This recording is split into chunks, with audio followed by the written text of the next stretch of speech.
Hello and welcome to another EBTV Sports presentation. Tonight it's high school wrestling as the East Brunswick Bears host the Vikings of South Brunswick. Hello everyone, I'm Bob Cancro along with Stu Kohn, and we're here for all the action. Stu, tonight we have the Vikings coming in at 9-5 and the Bears at 5-9. The Vikings have had a big turnaround this year. East Brunswick's kind of in the position South Brunswick was last year. South Brunswick had a really big rebuilding last year. They were really taking their lumps on the mat. This season came around and they turned it around. Coach Daugherty had those guys out working over the summer. If you went to a summer tournament, you've seen a contingency from South Brunswick. And I was talking to Coach Daugherty before the match, and he attributes a lot of it to his new, some of his new coaching staff, Bobby Januski, and the middle school coaches, and the team's turning around.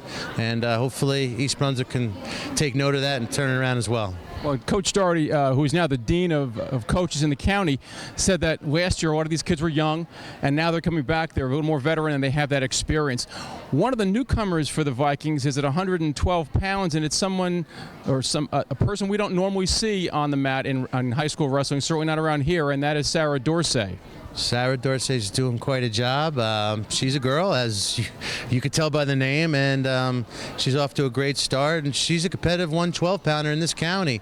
On an all-girls league, I believe she placed in nationals. Maybe we'll do a little research, be able to tell you during the broadcast how she finished. But I do know she's one of the top in her weight classes in the country. She's had a number of forfeits this year as teams did not want to wrestle her, but they can't get away from her this weekend as the GMC tournament comes up. And we'll talk a little bit more about that as we go through this match. So that's what we have as our opening. We'll be coming back with all the action in just a moment.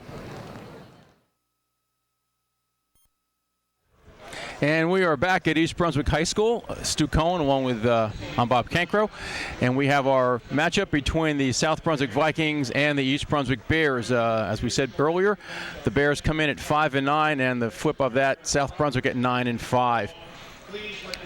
Powell Sachs is our PA announcer, and he'll be doing the introductions, and we will be starting off at heavyweight tonight. Wrestling at 75. For South Brunswick, Evan Nathanson. And for East Brunswick, Pat Green.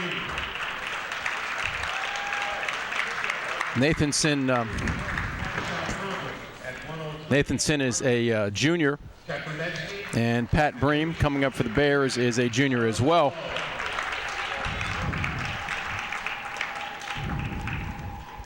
At 103,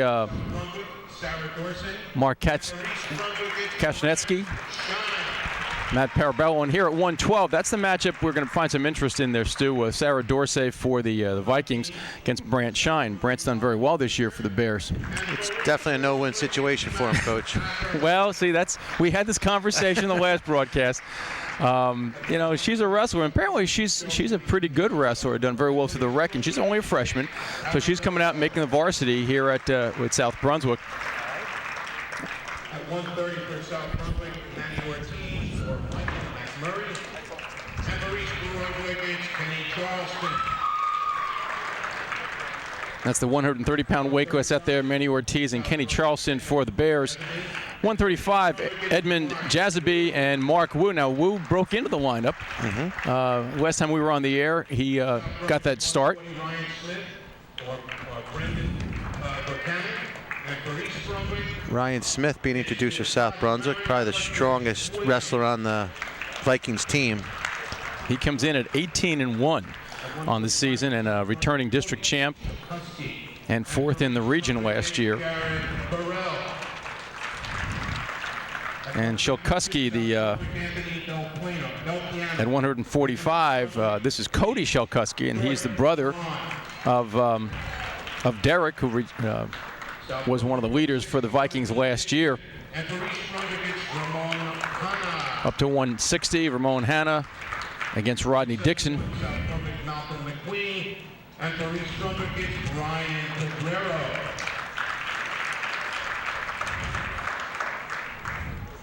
At 189 for South Brunswick, Dave Enron. And for East Brunswick, it's Sergio Garcia. That should be a good matchup, Stu, at 189, Amrine and Sergio Garcia. Amrine coming in at 12-3. Well, I wouldn't be surprised if South Brunswick tries to stay away maybe from Garcia. Yeah. So we're going to have to see how it goes. We're, starting at heavyweight. That's going to be a crucial bout. Well, they introduced Evan Nathanson as the heavyweight, but he's really a 215-pounder who bumps up. And the question is, will he wrestle at heavyweight or 215? And that may be the decision as later on whether Amrine goes against Sergio or bumps up to wrestle Jimmy Ryder right at now, 215. The captains and the coaches are taken to the middle of the mat. They have a brief conversation about sportsmanship. That's a new rule this year where the captains come out as well. We'll go live to the official. Captains, coaches, please keep your team members restricted to the bench area. Thank you, coaches. East Brunswick, you'll be green. South Brunswick, red. Our referee is Carlos Socio. Even? Odds? Shake hands. East Brunswick wins choice. We'll see what they've selected. East Brunswick green, they have even matches. South Brunswick red, they have odd matches. Is that Okay, our referee informs us South Brunswick will have odd and East Brunswick even. So here we go at heavyweight. Taking the mat for East Brunswick is Pat Bream. And South Brunswick, counters with Evan Nathanson. Now he's a good upper body wrestler. Obviously he weighs under 215, so Bream might have a little bit of weight advantage here. But look for Nathanson, try to work throws. A couple times I've seen him this year, he's been good with the headlocks and pancakes. Both of them juniors. Nathanson comes in at 9 and 7. Bream at 5 and 10. Well, Bream doesn't want to lock up, doesn't want to go upper body here. That's the strong point of Nathanson.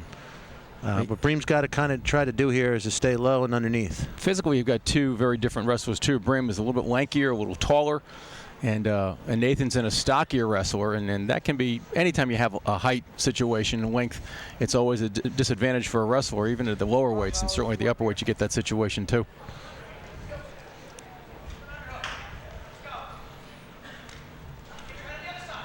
Early on, a little bit of dancing, just feeling each other out where they are, and they start again as they broke away quickly. So this is kind of unusual this week to have a match. We're not used to seeing matches during the week of the county tournament. Usually they have an open week as they prepare for it, but changes, I guess, in the scheduling whole process, moving the tournament up, changed all that. A couple of things contributed to that as we have a break in action. Both wrestlers kind of feel himself out with 1 minute to go.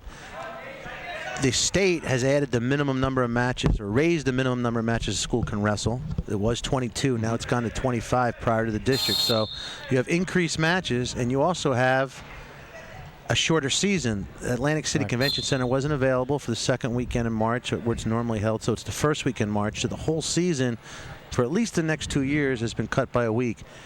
So, just from a referee's point of view, these guys are busy. They're working every night. People are getting matches in wherever they can. And both wrestlers are warned for stalling. Referee feels that significant action is not taking place on their feet. The responsibility of both wrestlers is to look for a takedown. Well, we'll see what happens if that. A lot of times when you do get the warning, you get a little flurry of action. Let's work. And it It'll looked create like a it might have wake-up for a call second. effect. And there's that pancake Nice I throw. was telling you about. And he takes Bream right to his back. This is Nathanson's big move. He's got the back points. Well, he's got 15 seconds to work with here. Bream's got to try to roll to his belly, get his shoulders off the mat, and not give up any bonus points. 5 seconds to go here in the first period. He's got to fight it off just a little bit longer, and he will. So Nathanson's going to take a 5-0 lead into the second period here at heavyweight. And he gets choice in the second period here. Red defer, green. Deferring means that you saw Nathanson defer. That means Evan will have his choice of position in the third period. Should we still be going? That quick scoring in the beginning, just to review scoring with everyone again. 2 points for a takedown when you take your opponent from a standing position neutral to the mat. 3 points, or it could be 2. There's a perfect example of an escape, Coach. As they get out, the wrestler comes out from underneath and gets the 1 point. You can also get the back points, which Nathanson did. It could be 2 seconds or 3 seconds, depending on how long you hold your opponent on the mat. And then there are points for violations and things of that sort. But that's the offensive scoring that we're talking about right there, and defensive scoring too.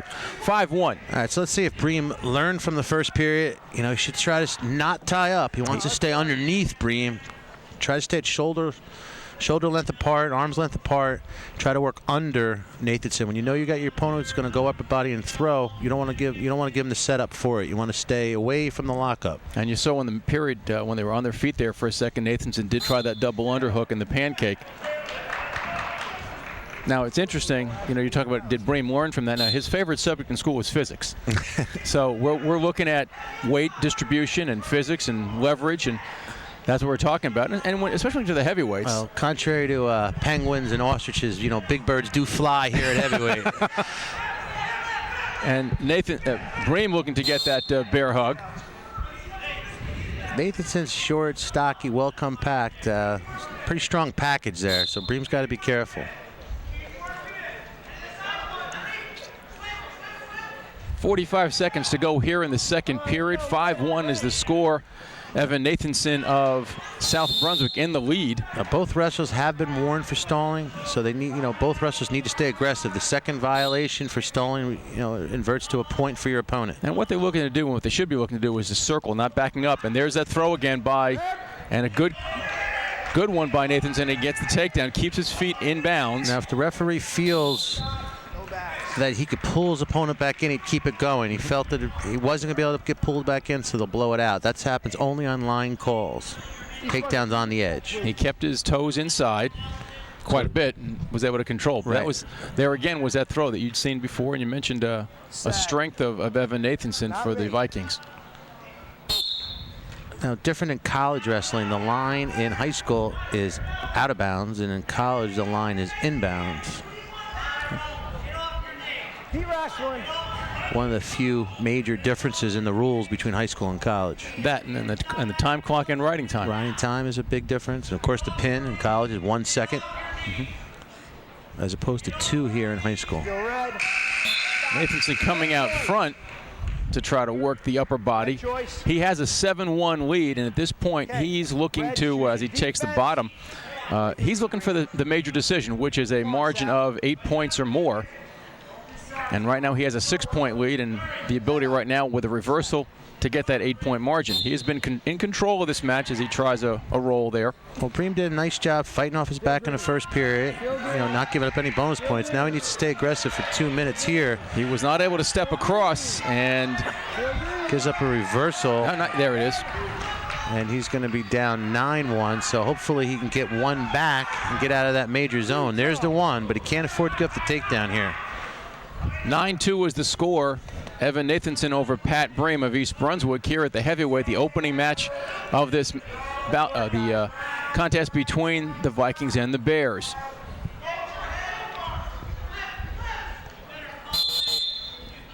And they go out of bounds and they come back to the center. Well, both wrestlers have a mission here. Nathanson's trying to get a takedown, turn it into a major. Bream can't give up anything. His best defense is to stay offensive here.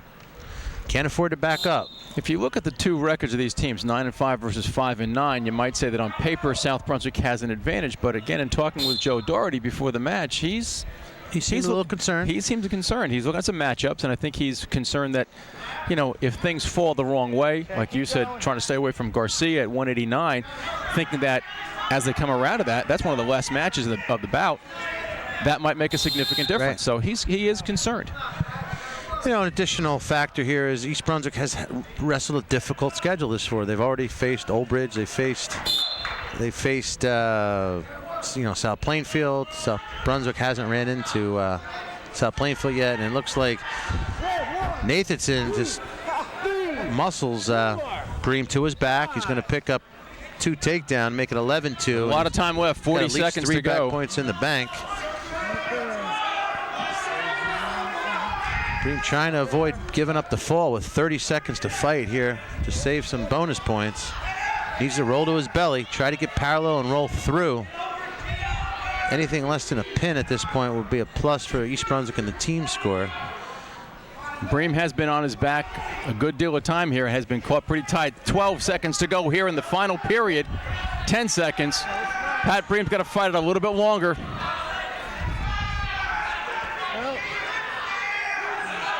We hear Carlos Socia saying, nope, just a little bit up. And there's 3 back. It's going to take us to 14-2. It's going to keep us away from the tech fall, keep us away from the fall, and make it a 4-point major decision. Well, a major decision for the Vikings, and Nathanson goes off with a victory. A little disappointed.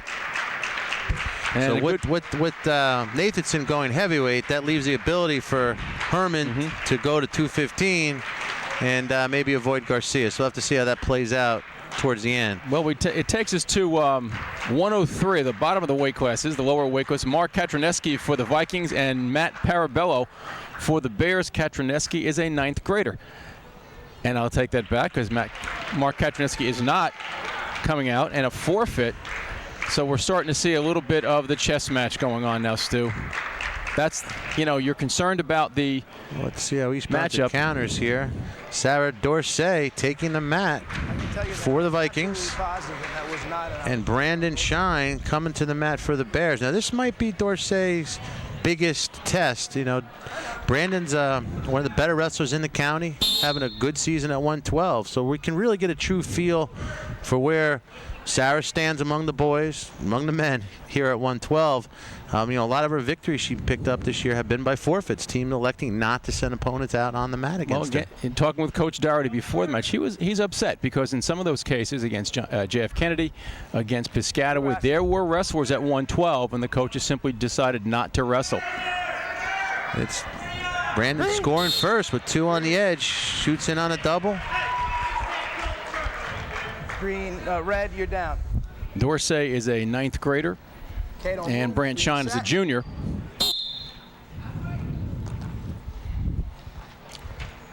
Good control by Shine. He stays behind, keeps his weight down. Definitely a tough spot for Brant.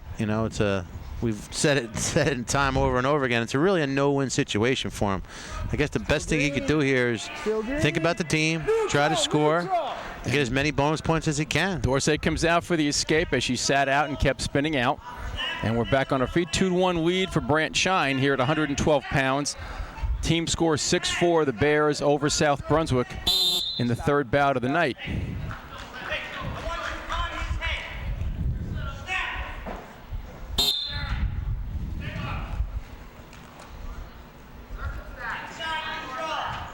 Coach Doherty yelling an inside control, trying to have Sarah come inside the arms of Brant.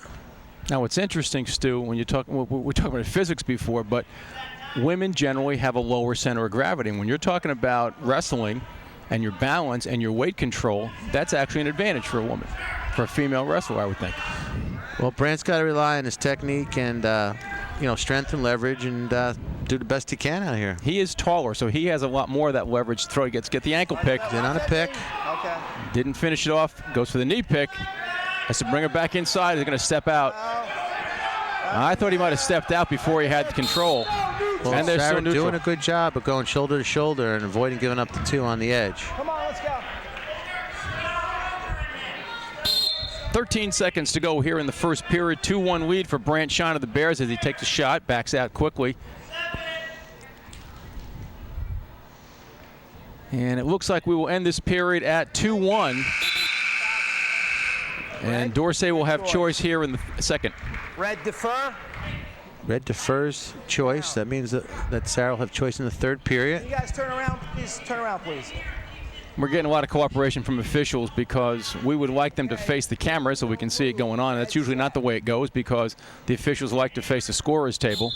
Our official, Carlos Socio, being a good guy and helping us out there. Brant in on a quick sit-out turn in. Now he has completed the move. He's got to keep spinning around, hook a leg if he can. Referee's holding his call. I mean, 1 is probably in the bank if Brant would choose to back out here. Dorsey has his elbow preventing him from getting around, but he's got at least 1 down, a quick 2. Good hold on the call. Right. And a reversal for Brant Shine, and he has a 4-1 lead. Well, what a lot of wrestlers will do there, if they get a quick 1 from the official, they'll just spin around for the 2. So good job by Carlo holding his call. The 1 was there for Brant if he wanted it, but Brant elected to spin around and get the 2. There's a lot more to wearing the stripes than people think. A little bit of patience in there, too. Going.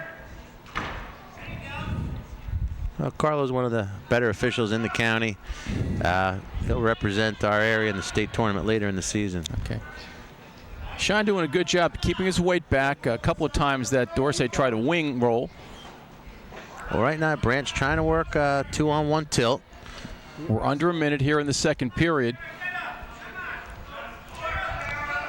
Trying to bar up the arm on the near side, slipping it through, threading the needle, as we'd say. It's got to stay above the elbow, though, or that'd be called for an illegal hold or potentially dangerous. Now Brant jumps the other side, picks up the wrist. Now, if Brant would grab that arm with his arm, that would be an illegal hold. That'd be called a Sullivan. That's illegal in high school wrestling. Puts too much pressure on the joint of the elbow. That's potentially dangerous, as he tried that bar and it popped up into a chicken wing. Well, some refs are going to call that faster than others, but the primary official's responsibility is the safety of the wrestlers. Head up, red, set. Quick start off the whistle, which I think most wrestlers like. Dorsey moving out pretty quickly, keeping her legs out in front. Keep down. Keep down. Keep going. Keep going. And an escape. Makes our score 4-2 with the conclusion of the second period. Choice. Red choice. It's be Dorsey's choice. Red's going to go down, third period.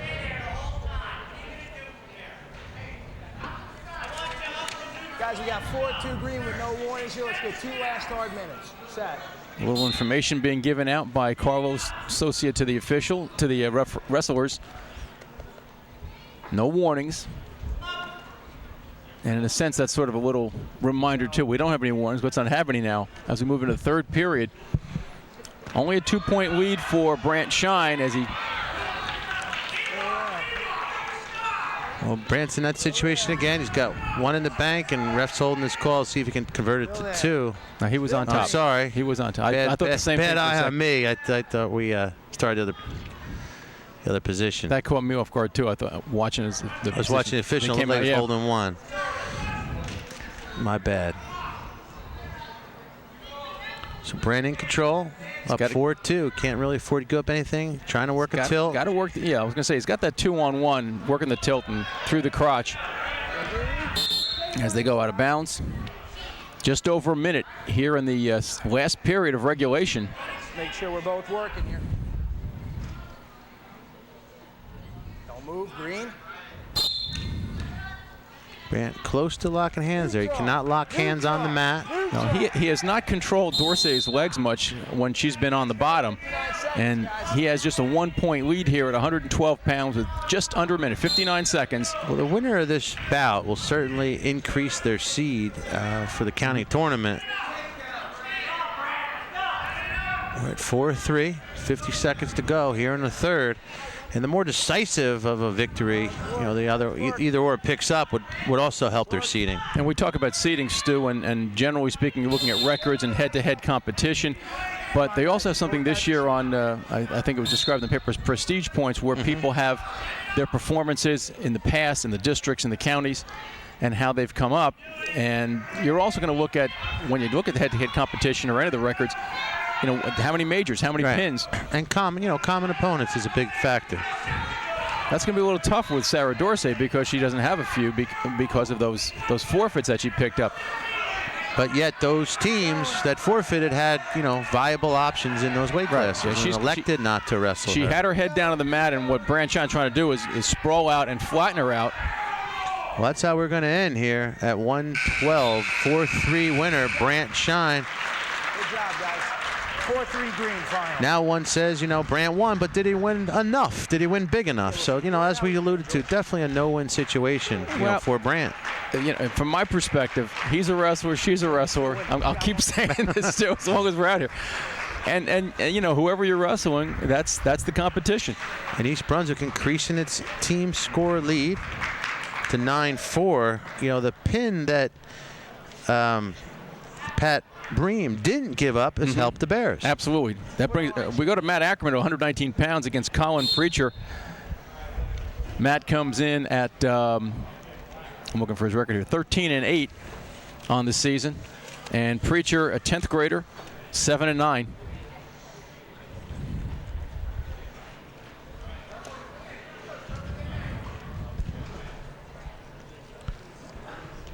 The 119-pound weight class here. It's the 4th bout of the night, and the East Brunswick-South Brunswick matchup, and a lead up to the county tournament this weekend on the 26th and the 25th.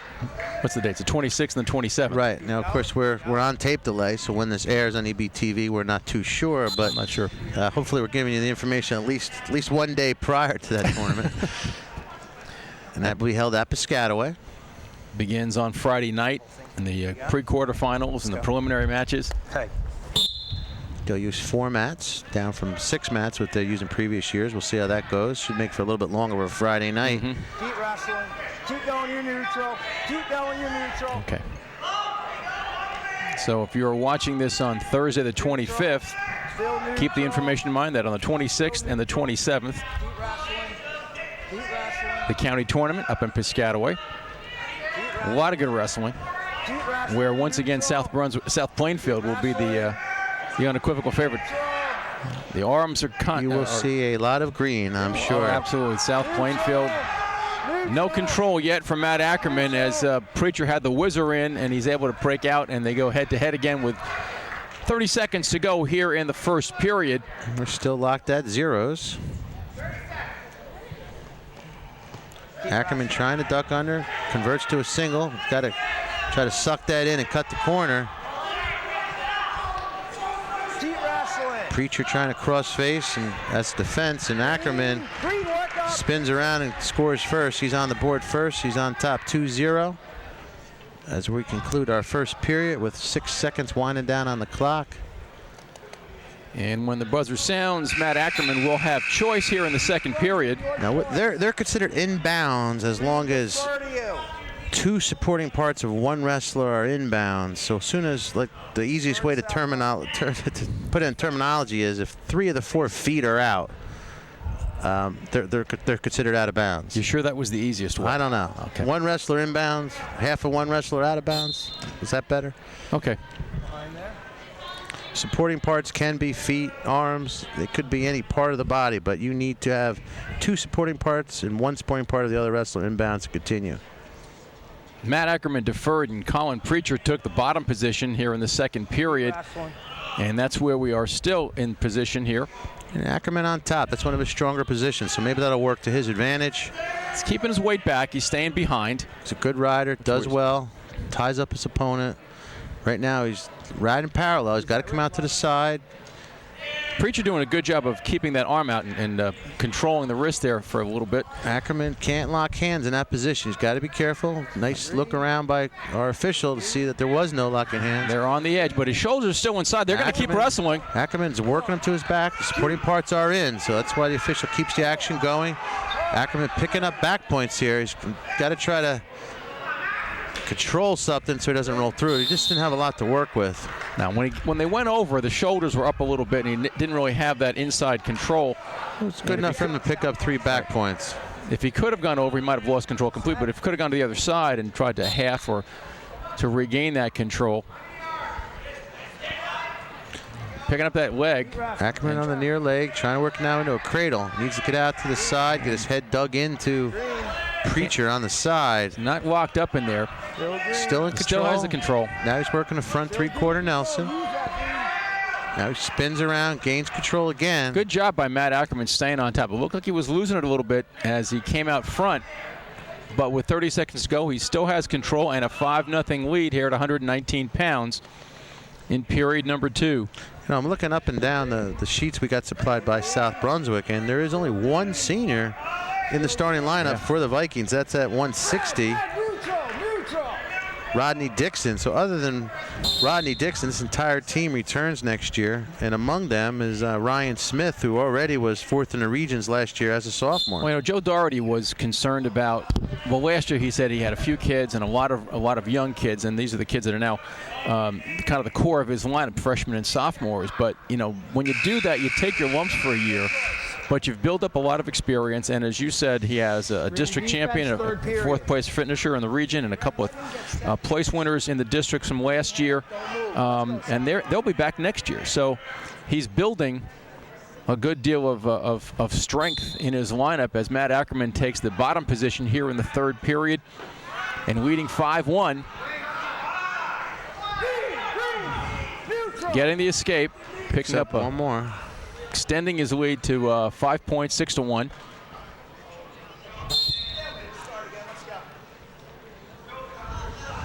Stalemate is when the official feels neither wrestler can improve their position, break the action, we get a fresh start. And we restart in the same position the wrestlers were in when the stalemate was called. Not a real good shot by Preacher, and a good recovery by Matt as they Tries to dump him over. Got to cut the corner, as you say, and he's going to come around, and he's got the 2. Now Ackerman needs to, if he could have kept that wizard, he could have took Preacher right to his back. He slipped out. So Ackerman with an 8-1 lead, trying to build on that with 1:11 to go here in the third. Well, as we always say, Stu, the bonus points are going to make a big difference. He cuts him loose. Well, there's a move by Ackerman, giving up 1 in order to try to score 2. Smart strategy. He's gotten 2 takedowns already. That puts him in major range. Now he's got a 10-2 lead. That gets the major, at least temporarily, in the bank if he doesn't give up any more points. At this point, you want to look for the fall. Now he's got to maintain that control, and he's been doing a very good job on top. In fact, the escape in the last period was when he cut him loose. And now he's got to watch his time. If he doesn't maintain this control and he cuts him loose with too little time left to get a recovery takedown, he loses that major. Well, we got 30 ticks left on the clock, 10-2 lead. Ackerman trying to work cross body now, trying to look for some back points. Kind of an awkward position. He doesn't have a lot of control. No, he needs to stay in control. He can't really afford to get sloppy here with 14 seconds to go. I think he took a quick glance up at the score on the clock and to try to figure out where he was and how much he could do in the remaining time. And we are counting down to 3, 2, 1, and Matt Ackerman with a major decision. Nice job by Matt. A 10-2 win over Colin Preacher. Which team point-wise, it's the equivalency of the heavyweight performance. It just seemed like there's such more domination here by Ackerman, but when you break it down, it's the same 14 points.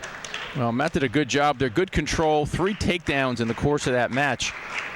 And we go to 125 with Nick Parabello against Joe Biondo. Biondo a junior, and Parabello a junior also. There's been a Biondo in the South Brunswick lineup, it seems like forever. Parabello for the Bears comes in at where's his record? 6-9 on the season. Biondo 5-12.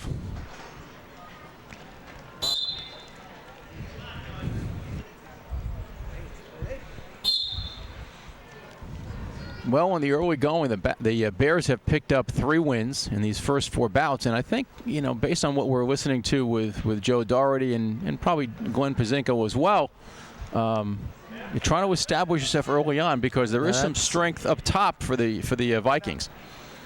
No, Parabello can't lock his hands here. Double arm bars hooked from the neutral positions, an illegal move.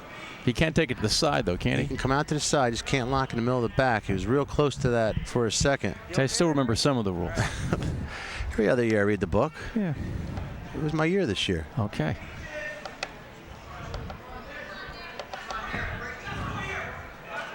Pressuring the head with the quarter.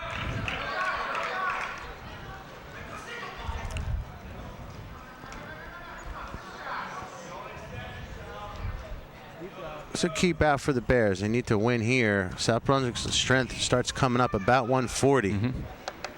Looks a little bit like a mirror image out there. The 2 wrestlers similar in build. Keep going, keep going. Here our official telling the wrestlers to keep going, keep the action going. 25 seconds to go here as Parabello tries the knee pick and gets the control.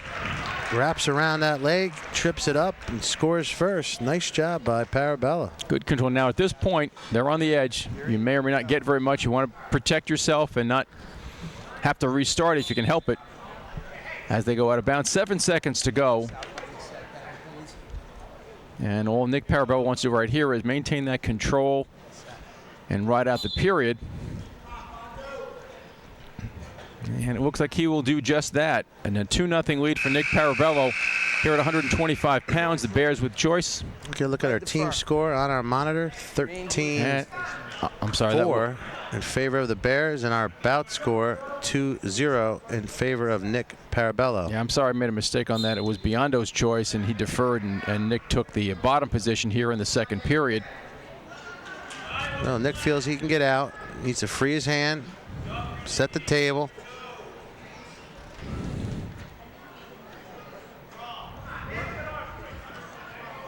Biondo has Parabello tied up pretty well. Trying to work a snapback. He's got that arm through the crotch, riding that. Well, he's got that. Trying to work a half. Trying to thread that far arm and bring it back to a tilt now. I've not seen that much tonight. Most of it's been pretty straightforward as he rolls through there and gets the tilt, but it's going back and forth, and I don't think we have any points, and it looks like Nick Parabello is able to come out for the one. Oh, Parabello doing a nice job of countering the pin combination and escaping on his own and picking up a 3-0 lead here. No, well, the one 125. I'm sorry, so the one risk of the tilt, of course, if you expose your back and if you don't maintain that control, and in this case, he didn't quite have it as they went through. Parabello kicked back over, and eventually well, the he had tilt it was for lost. about a second. You do need 2 to score. No argument of Coach Joe Daugherty, so he must agree with the call. And Joe usually agrees with the referees. Only when they're right.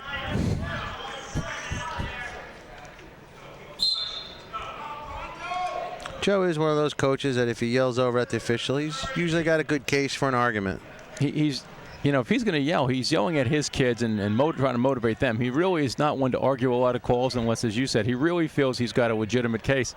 Well, and he's really not much of a yeller. No. He's a quiet yeller.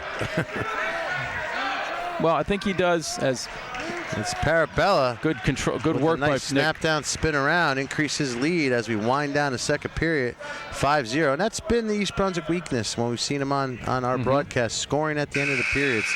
And that's nice. That's a good thing to do, is try to get your points right at the end of the whistle. Makes that next period all that much easier. Build yourself a little bit of points in the bank to play with. And they've also given up some points at the end of periods too. Not only not scoring, but they've given them up. Yeah, and that's been their also demise. Yeah, that's been their pain for them. But some good work so far now by Nick Parabello at 125 pounds. He has a 5-0 lead as we go into the third period. He is on top. And Biondo doing a nice job just keeping that arm out, preventing the hand control by the top wrestler.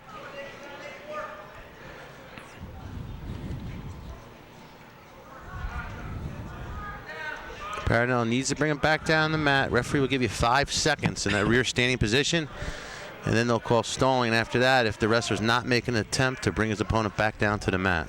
Well, other than that first stalling call in the first match at the heavyweight, there's been a lot of action. Most of the wrestlers been pretty steady, trying to work, getting control, coming out from underneath.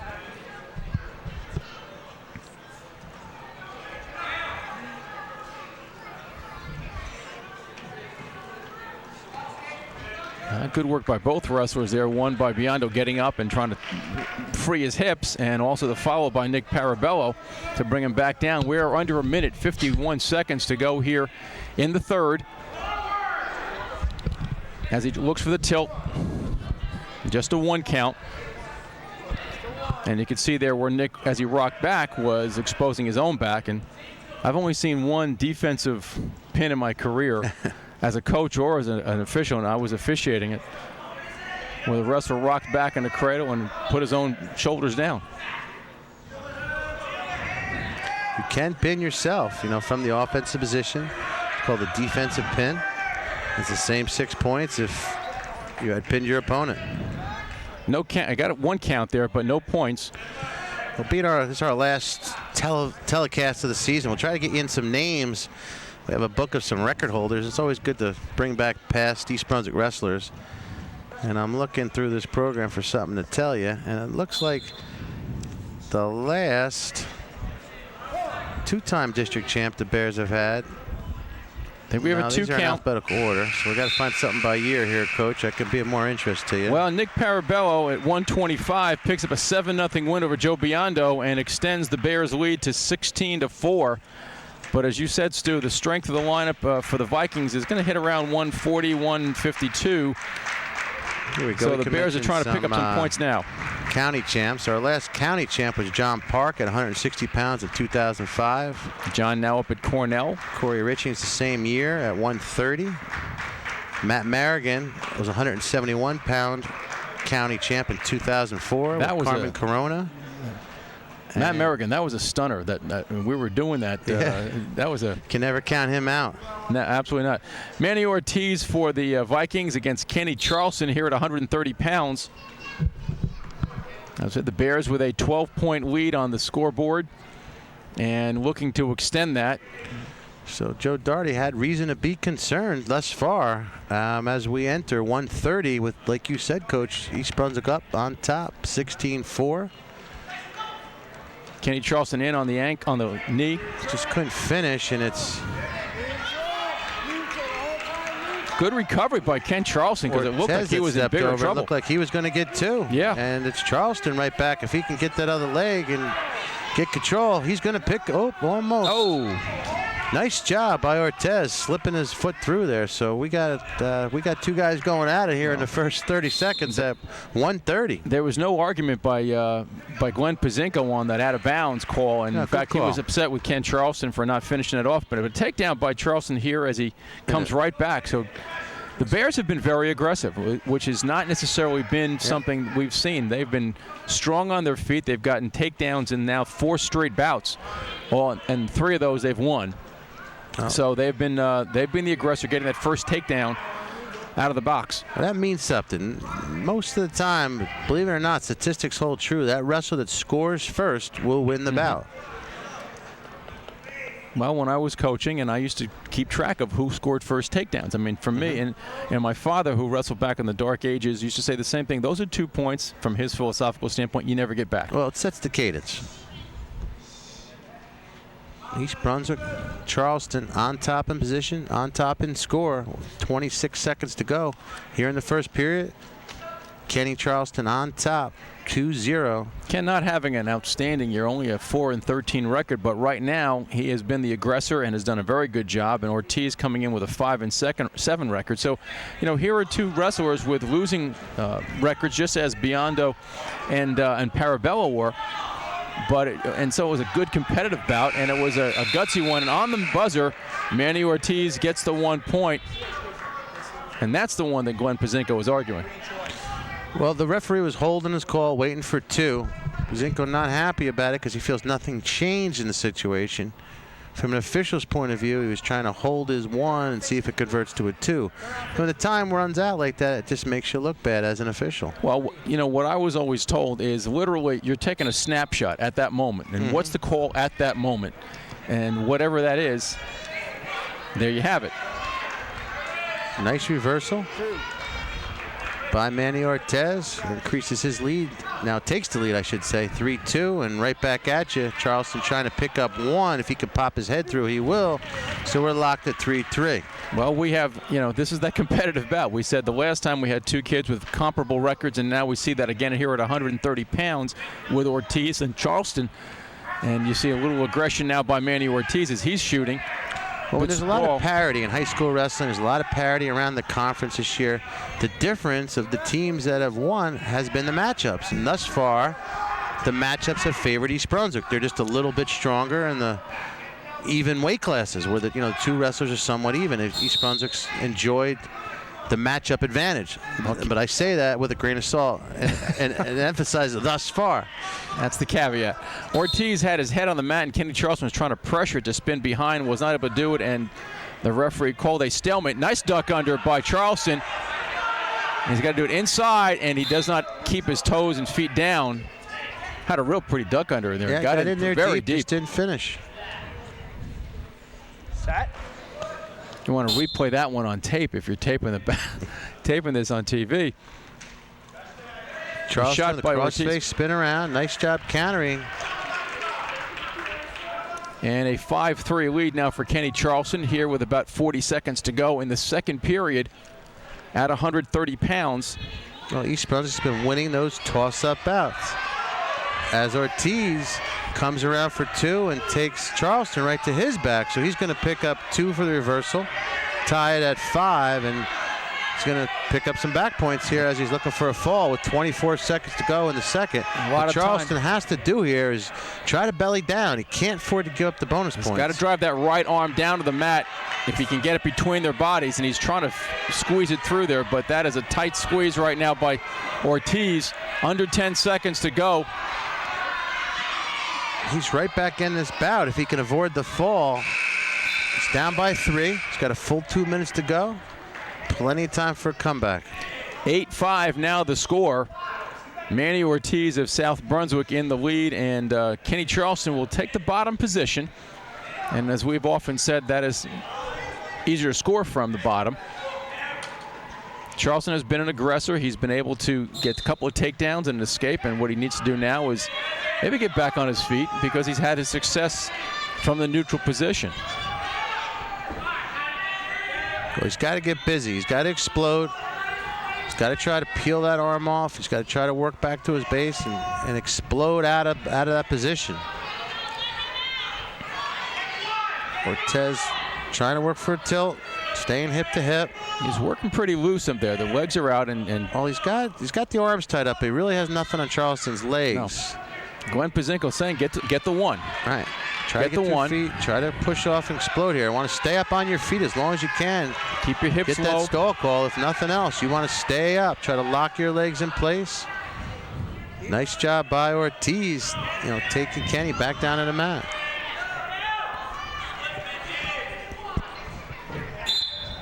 And they go out of bounds with just over a minute to go. 1:05 on the clock here in the third period. Kenny Charleston needs that explosion coming off the whistle. Down by 3.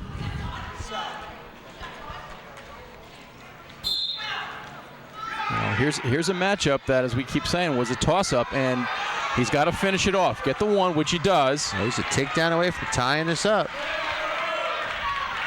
Got to get aggressive.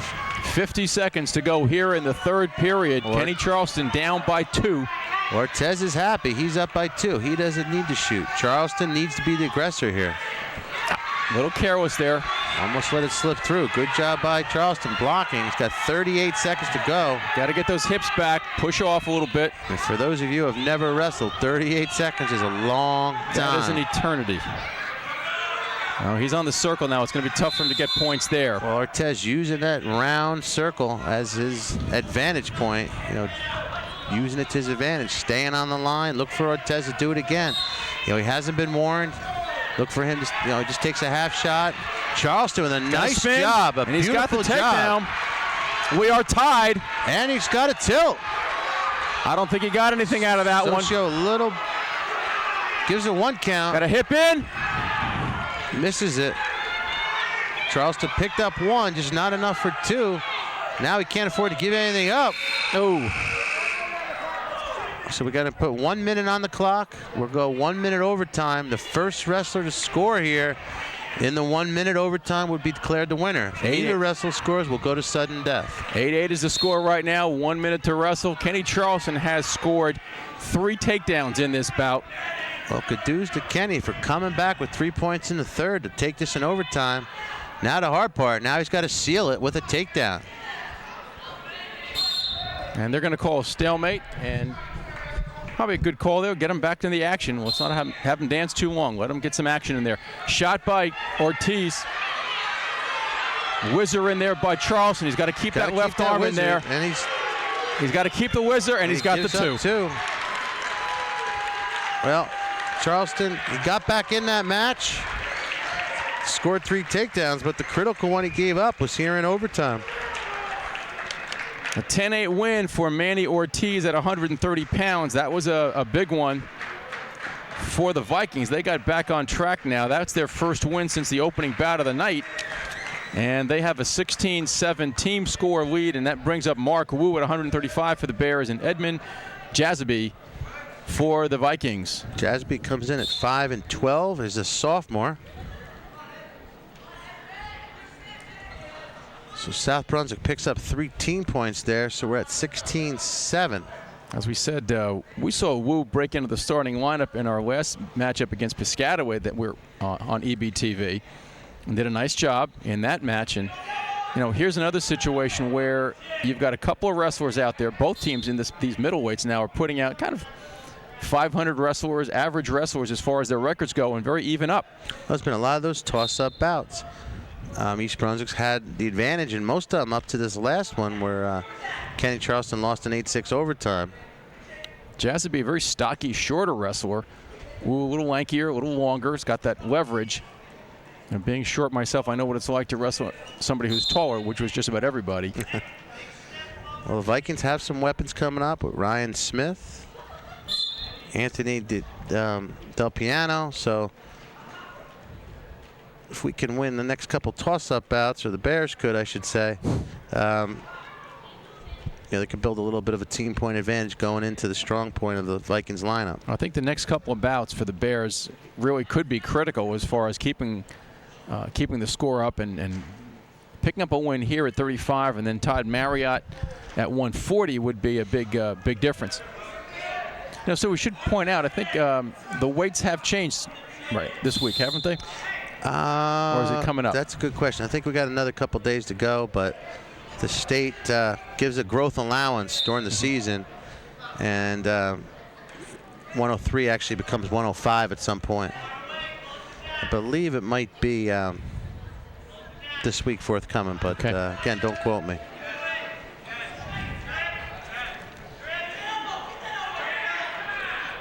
It's amazing how the season has just, moved along so fast. Flown. Seems like it just started. It's flown by. And we're almost at tournament time. 10 seconds to go here in the first period. No score. Mark Wu for the Bears, Edmund Jazaby for the Vikings as they go out of bounds with 5 seconds on the clock.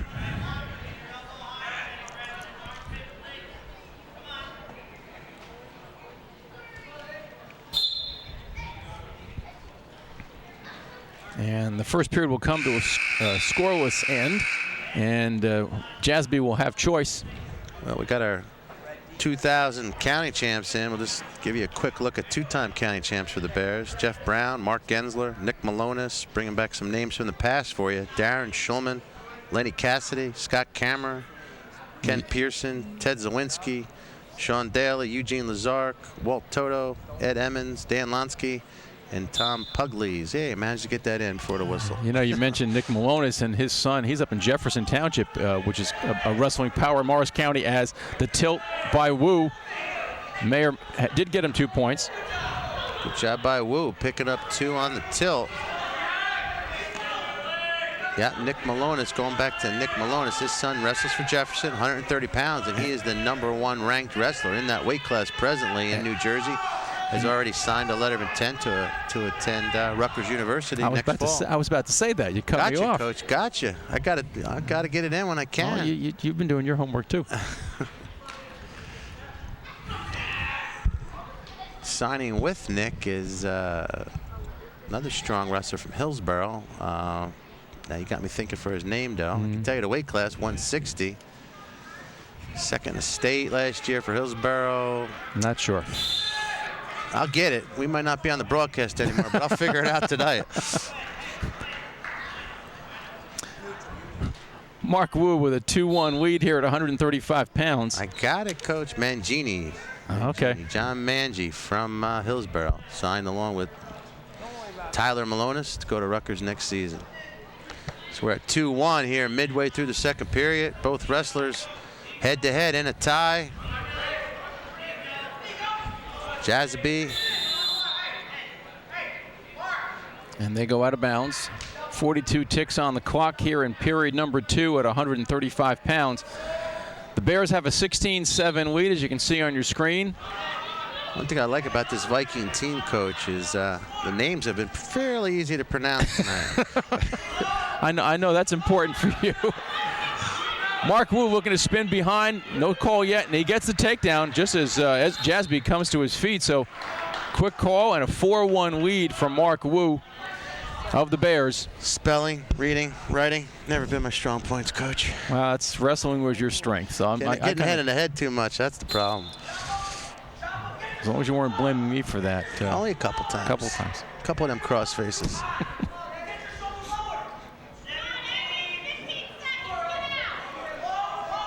I don't think either one of us is prepared to go 6 minutes anymore. Oh, no. So we got that in common. I can go 6 minutes as long as I'm running away from the match. So it's good roll through by Wu. Married to that lake. Can't give it up. And we come to the end of the second period, and Mark Wu with a 4-1 lead over his opponent, Edmund Jazaby, here at 135 pounds. I think Joe Daugherty can still get on that mat, though. He's in fighting shape. I have no doubt that Joe could probably take a little bit. And he's been, as we said, he's the dean of coaches now in Middlesex County, 20 years as the head coach at South Brunswick, and a 220, 139, and 3 record. So he's done an outstanding job over there with the Vikings. I could still picture him on that one knee, gasping for air as he just got his picture taken and won the 1976 state championships at Jadwin Gym. It's been a while since the state tournament's been at Jadwin, but that was for years the site down at Princeton University.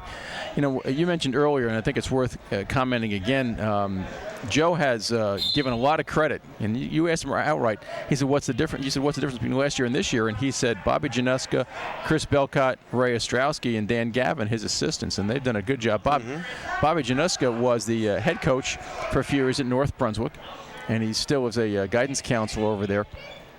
But he's now working with the Vikings, and obviously he's made a difference.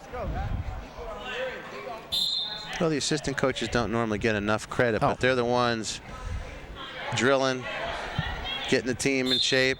No, you look over on the East Brunswick side, and you have Chris Yanazzo and Steve Roy, and Matt Pazinko, the assistants to Glenn, and they're the ones who, as an assistant coach myself for a long time, you do a lot of grunt work, and as you said, they're the ones with the conditioning, with the individual training pieces. And what we also haven't mentioned this year is wrestling, along with all its rules and restrictions and weight monitoring, has turned into a sport with a lot of paperwork. Absolutely. And the head coaches have to handle a lot, and the assistants coach with them, because and it is a very technical sport in the sense, like you said, the paperwork is a lot more complex than it ever was. Weight certifications, maintaining the book, and your records. And I know Dan Gavin at South Brunswick is, the master of that for Coach Doherty, and he's, real organized, and it's a coach's aid to have somebody like that on your side. Edmund Jasby got in momentarily there. Good recovery by Mark Wu, as we talked a little bit about coaching, but there's still a match going on here, and here again, a competitive match coming to a close, 5 seconds to go. A warning against Mark Wu, but at that point it may be a moot point. Well, it was actually a smart move by Wu. He hadn't given up any warnings. Just got to keep circling. Had a 3-point lead, and he's trying to hold on to it.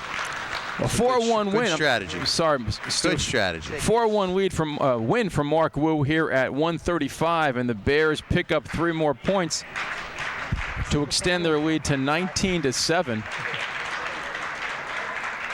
And we are now, kind of approaching that critical point where, the Bears still have some strength, but certainly the upper weights for the Vikings. Now East Brunswick doing a little juggling of their own. Okay. They got to put a man out first, so they're going to go with Chris Williams. And the Vikings are going to capitalize with their ace, Ryan Smith. So what the Bears' essence are doing is going to bump Todd Marriott in all probability up to 145 to avoid Ryan Smith. So let's see if strategy pays off. Now Todd's been wrestling 135 for a good portion of the year, so bumping to 140 was a step up, and now if he goes to 152, Williams' job here is not to give up a lot of bonus points. Williams on the mat to be tough, hang tough, not give anything up, and that's a tall task, as you said earlier. Smith comes in there at 18-1. He is a returning district champion and placed 4th in the region as a sophomore. And he's already beaten defending county champion J.C. Bandiero from Edison this year, head-to-head. So Chris has a tough task ahead of him. Probably the toughest weight class in the county. Maybe 112, maybe 140. I'm going to go at 140. You have Nick Dory of South Plainfield. I'm sorry. You have J.C. Bandiero from Edison. And, of course, Smith right here. You got 3 studs going at 140. Should be a good weekend of wrestling at 140 in the semis. Well, if Williams is in a precarious stack position. Tough situation there. Doing a nice job of fighting out of that. But he's got that cradle locked pretty tight. Well, he's got a kick. He's got a bicycle kick. Try to kick his own leg out. Smith really working that cradle. Chris has the toughest match of the night, it seems, right now. And as you said, he's out there to try to fight off any extra points as much as he can. Well, we hate the term, but often as it's used in wrestling, it's sacrificial lamb. When you go out there knowing you're overmatched, but whatever you can give your team helps them out. And right now, Chris is doing a good job fighting off his back, and he's doing his job. the one thing that happens here, if he fights it off, it's taken a lot out of him here in the first period. Right. He has been on his Still back got for a 4 while. minutes to go. If he can go wind down this period, he's got 3 seconds to go. He's going to survive the first period. Wow. Green. 5-0 is Smith's. You know, for anybody lead. that's ever wrestled, this is not a good position to be in. It's a difficult task. Sometimes that defensive mode is tougher than the offensive mode. Well, and Chris is moving up a weight class too, because he also has wrestled 135. Set. So also already moving up to 140 is a bit of a bump. So winning that coin toss for East Brunswick might be part of the strategy here that is guiding the Bears right now. It's amazing how a flip of a coin could play such, havoc on a dual meet. Well, Joe Doherty said, the biggest factor tonight could be the coin toss. Red. Well, and he didn't win that, so let's see what happens. But plenty of wrestling to go. We're at 140. We started at heavyweight.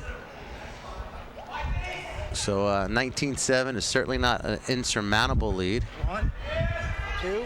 As we see in wrestling, 4 pins is 24 points. We've all seen it happen.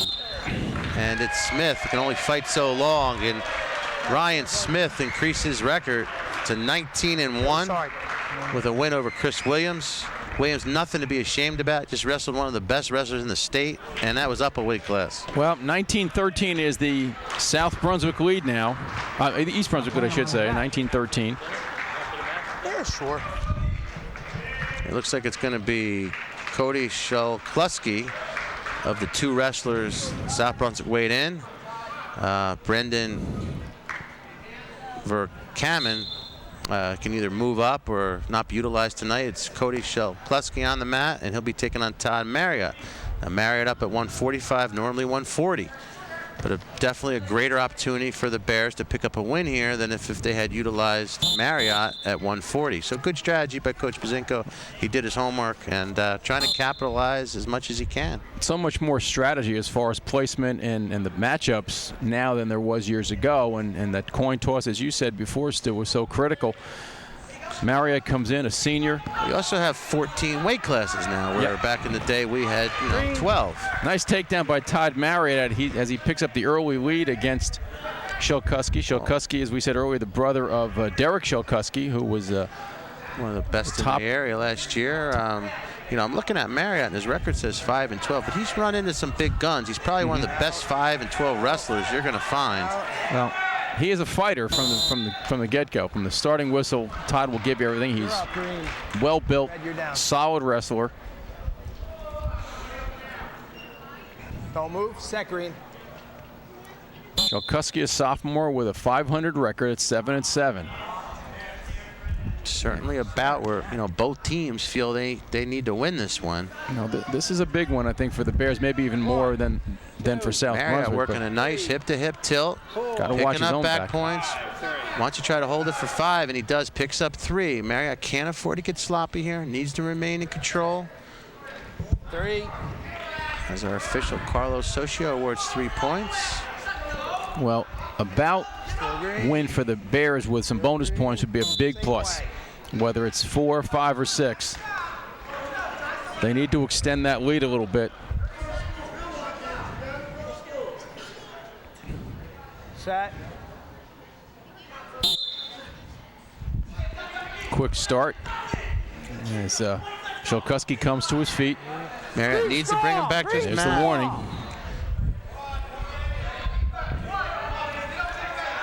So Marriott gives up 1.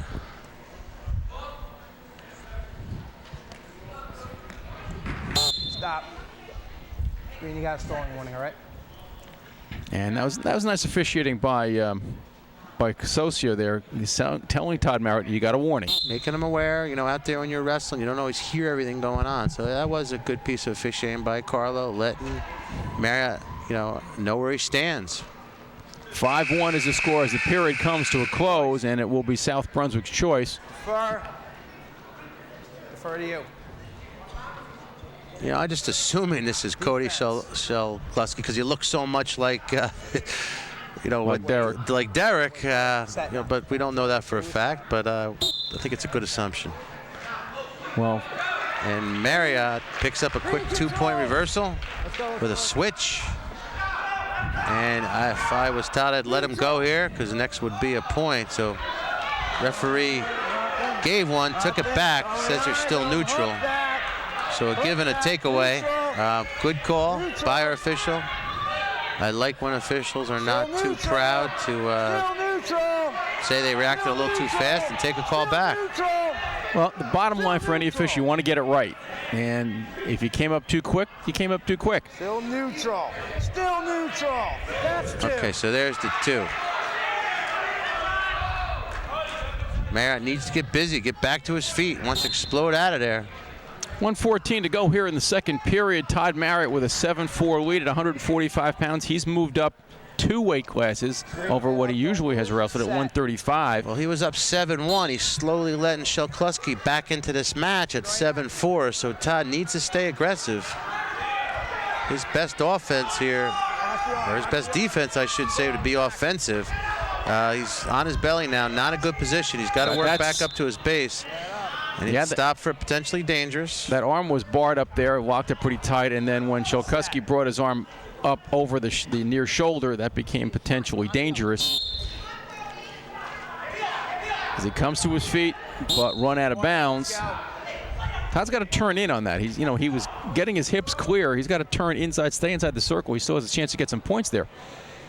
Set.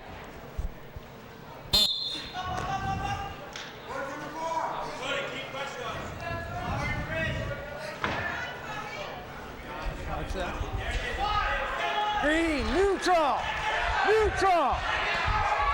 He's got 1. Tried to work the headlock, just didn't get in deep enough. Head to head. Well, he got back 1 of those points as he has an 8-4 lead now with that escape. Neutral, or neutral, neutral, Now he's got to pull. What he's got to do is try to pull back in, get his hips up. Let's go.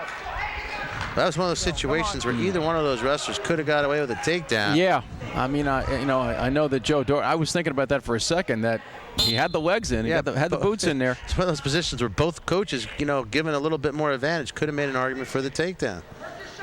I think in the long run, that was probably the best no call. Right.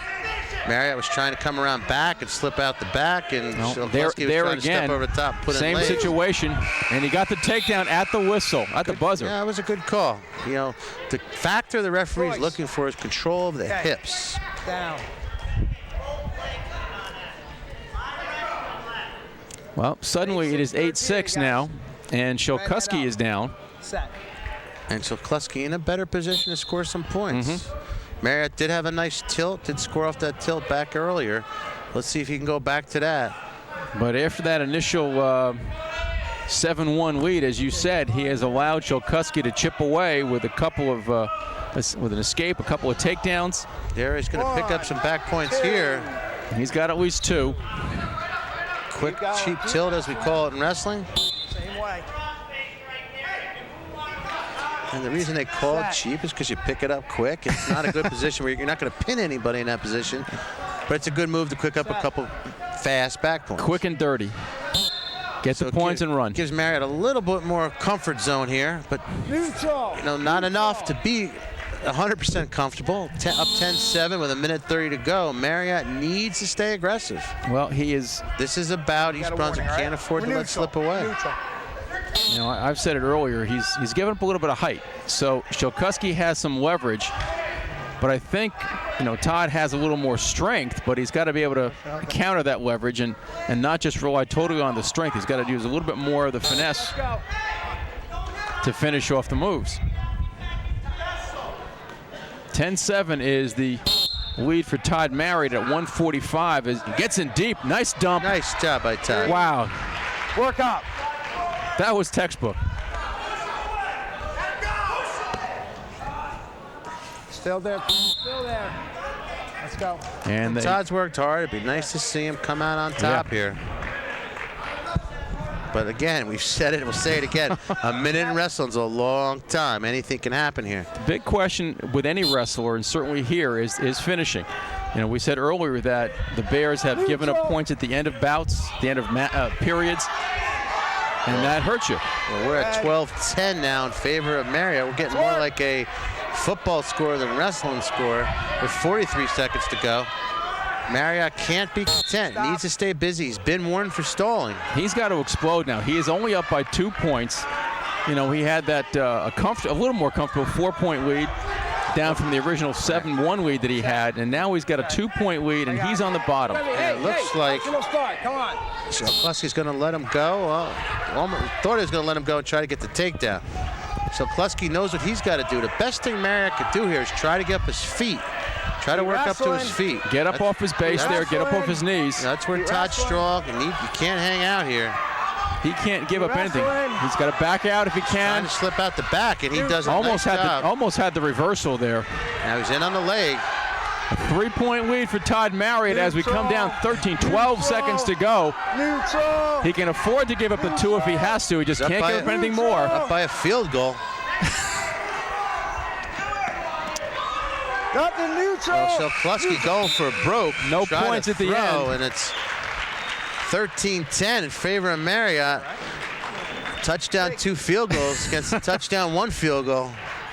Well, the 3 points at 145 pounds as Todd Marriott picks up the 13-10 win. That was talk about a battle back and forth. What was the under-over on that one, Coach? I think it was 27. And we had 23 points there. We go to 152. Anthony Del Piano taking the mat, 12-6 on the season, 3rd in the GMCs last year at this weight class.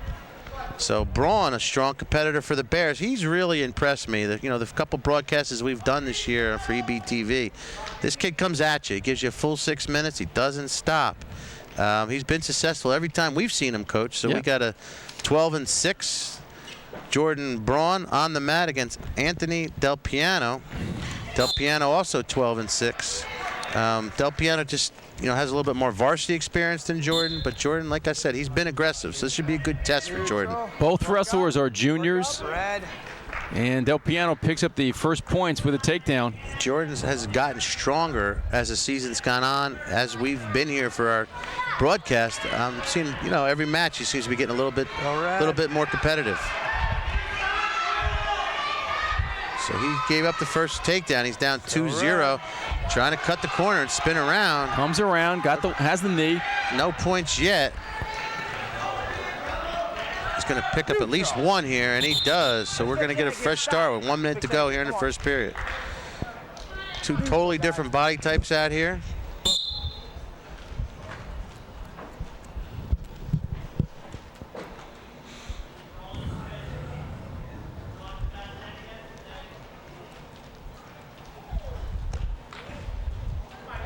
.45 seconds to go here in the first period. A 2-1 lead for Anthony Del Piano. Anthony Del Piano, his brother, wrestled for the Vikings last year. He was definitely a strong point in the lineup.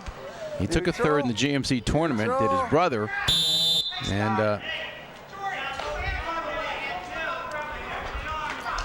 come on, guys, let's get back in the middle.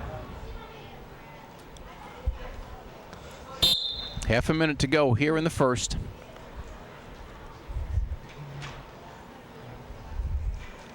Joe Daugherty in his 25th coaching year, record of 220 wins, 139 losses, and 3 ties, which you can't get a tie anymore. Now would go to criteria. No dual meet no longer ends in a tie. Del Piano gets in on the knee, and a little bit of fight there by Braun as he puts the pressure on the head. Jordan holding on that 3/4 Nelson and the Wizard, trying to escape here from giving up any more points, and he does as we run out of time.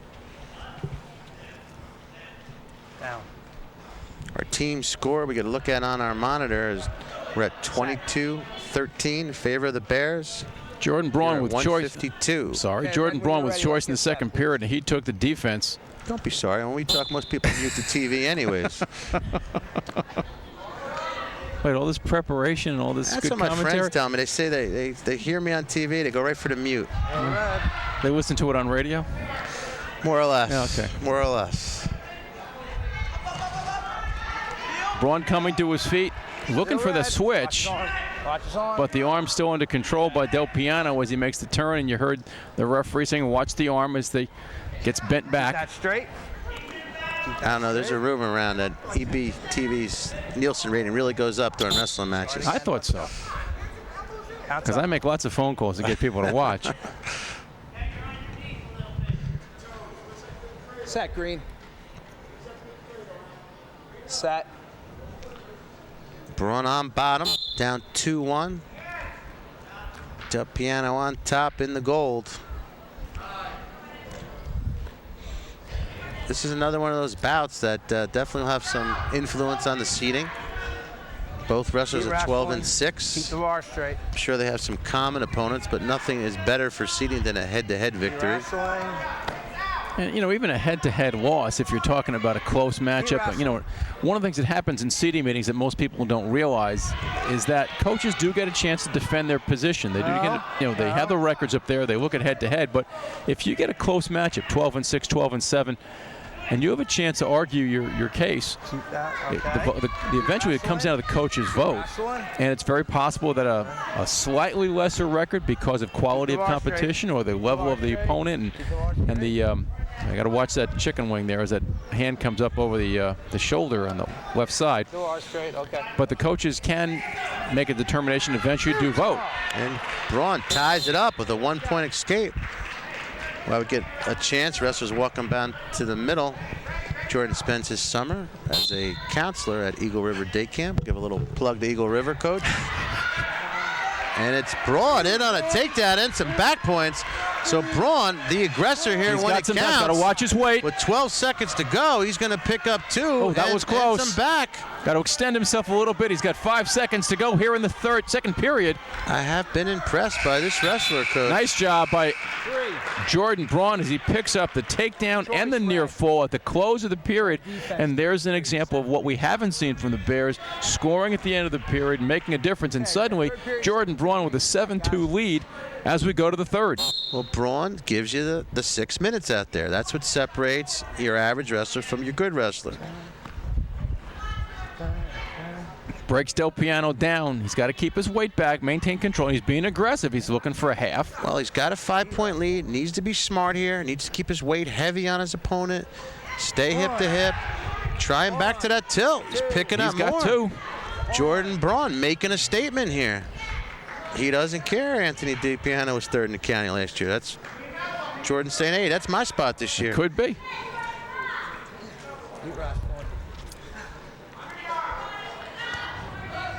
Jordan staying hip to hip. He's out to the side. Hasn't been a lot of stalling tonight. Both teams have come to wrestle. You know, we talk about looking at different wrestlers and the records. If people didn't get a chance, they can get a hold of I think it was over the weekend, Greg DeFaro on the Home News Tribune did a nice job, a nice write-up on the GMC tournament, giving a little breakdown on all of the wrestlers and the competition that's going to be coming up. As again, another tilt by Jordan Braun. Braun in control here. This is a big one because if he can maintain this and pick up that lead, keep that lead and extend it, and some bonus points can come the way of the Bears, that would be a big plus as they hit the upper weights. But again, Greg DeFaro on the Home News Tribune did a nice job with a coverage of the GMC tournament as a preview. Talking about some key wrestlers, giving some records and some past history. And if you have a chance and you're a wrestling fan to find that, I think it was in the locker room section last weekend, worth a look. And Greg DeFaro, some praise to him. Props, as they say.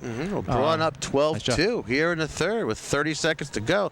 In addition, this will help Braun with district seeding. South Brunswick and East Brunswick wrestle in the same district, where Braun was 3rd in the district, so a head-to-head victory by Jordan over Del Piano is certainly going to help his placement come district, John. We're not done yet. We've got 25 seconds to go here in the third period, but Jordan Braun with a 10-point lead, possible major decision if he can maintain that control and keep it going. And again, not just a victory, but a significant victory in a pressure situation, because you know that gets thrown out on the table too. Yeah, we had a good win, and if it came down to these two guys between, say, a 4th or a 5th seed or a 2nd or a 3rd seed in the districts, this is going to go a long way to make a difference in that call.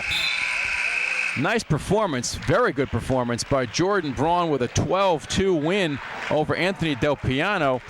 A major decision for Braun and giving the Bears a 26-13 lead in a very tight match. I'm glad you didn't answer on prediction tonight. I would have kept my losing streak alive. We go to 160 pounds. Rodney Dixon comes out first for South Brunswick, and Ramon Hanna for the Bears. If you asked me if this dual meet would be 26-13 going into 160 starting at heavyweight, I would have said no, Coach. No. So the Bears came to wrestle tonight. Absolutely.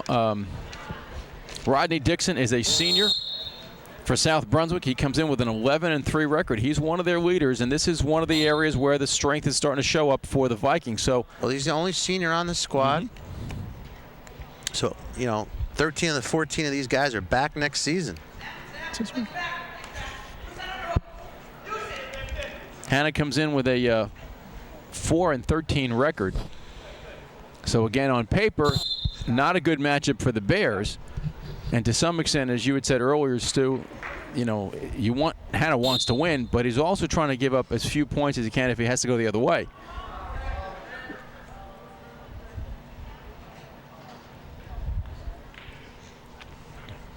.40 seconds gone here in the first, and a quick penetration by Dixon.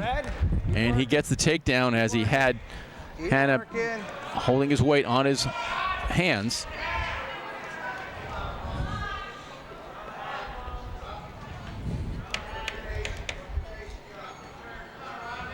We got excessive low. Excessive low, the elbow. Let's go. A low. Referee telling Dixon he's got to keep his arm on that braced arm above the elbow so the pressure is not dangerous. Come on, Green, let's work. And also giving Hanna a little bit of a motivational speech there. Come on, Green, let's work.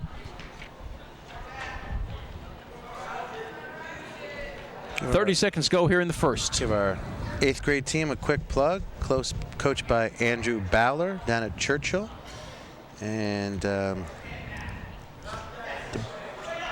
Churchill season wraps up, I believe, this weekend. The middle school season ends, usually end of January. A little bit shorter of a season.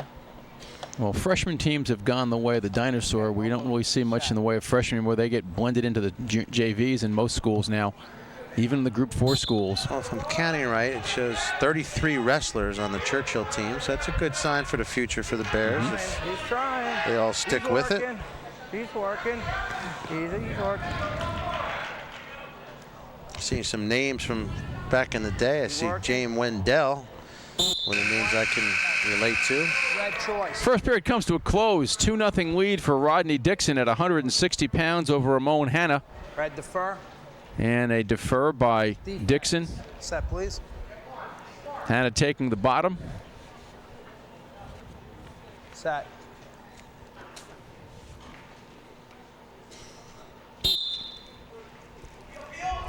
Green. Quick escape by Hanna. And a 2-1 lead now for Dixon. Slower tempo than the last couple bouts we've seen. And we were running out of space to keep score on the last two bouts, and right now this is as you said, a much slower pace. Which is probably to Hanna's advantage, to keep that tempo a little bit slower. Doesn't want to get wild, doesn't want to get sloppy. Well, to use an old basketball term, trying to use a four-corner offense. Red. Spread it around a little bit. Yeah. Hold down the score. Takedown for Dixon. Good wording, Coach. Still red. Still red. Dixon on top, in control. Hanna trying to work a switch. He's going. Got his hips out. Needs to put a couple moves together. Needs to, switch and then, try something else after that. Try to put a couple moves together. Keep wrestling. Keep wrestling. Has to have a chain of moves there. He can't just have the one, which he's done the switch. He's gotten his hips out, but after that not working, it stops. Head up, don't move. Red, set.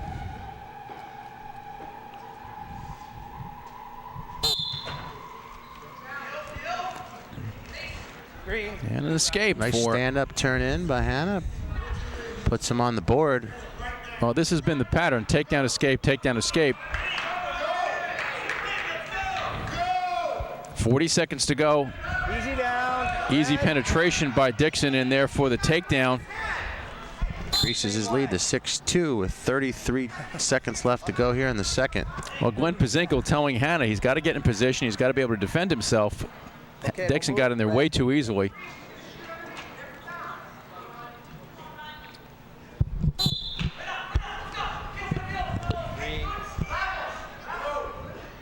And the pattern continues. 6-3 the lead for Rodney Dixon here at 160 pounds. About 20 seconds to go here in the second period.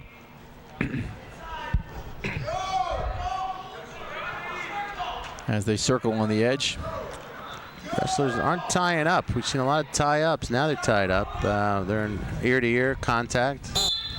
Well, based on what's happened so far, it probably would be to somewhat of an advantage for Hannah to tie up because Right, slow him Dixon down has a little bit. Yeah, Right, he's Dixon's got in been on able to that shoot double. in. Right. And this period will come to a close with a 6-3 lead for Rodney Dixon, and he will have choice in the third period. Red defense. Third period And takes the time, bottom. 6-3 red. First time that Hannah has been on top.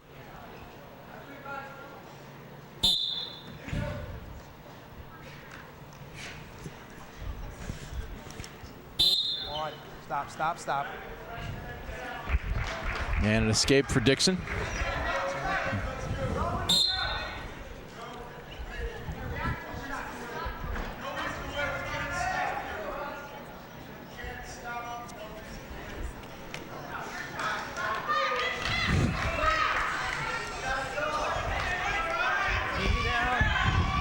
And a takedown by Dixon. And some back points. And that is not what Ramon Hannah wanted to do at that point. He's got an 8-point lead. That's a major decision. So he needs to get back on his feet right now. He needs to break that control by Dixon. Okay, green's gonna be He's got a minute and a half to go. On.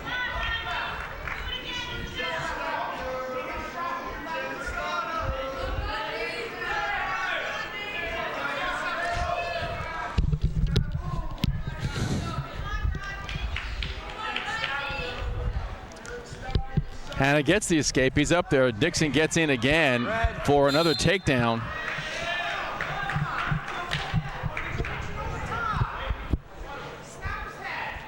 $13-4. Again, a major decision right now for Dixon,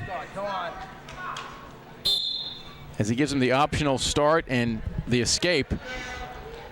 But that seems to be exactly what Dixon wants to do. That's the pattern. He's got the takedown. He has scored 5 takedowns in this bout. And Hannah in one on his own. If he could finish, just runs out of real estate.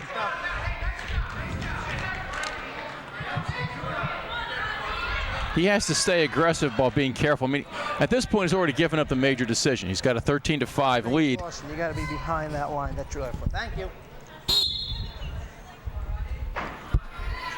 So he really can't, he's got to stay aggressive. Well, South Brunswick definitely needs a pin here, and Hannah doing a nice job of staying defensive.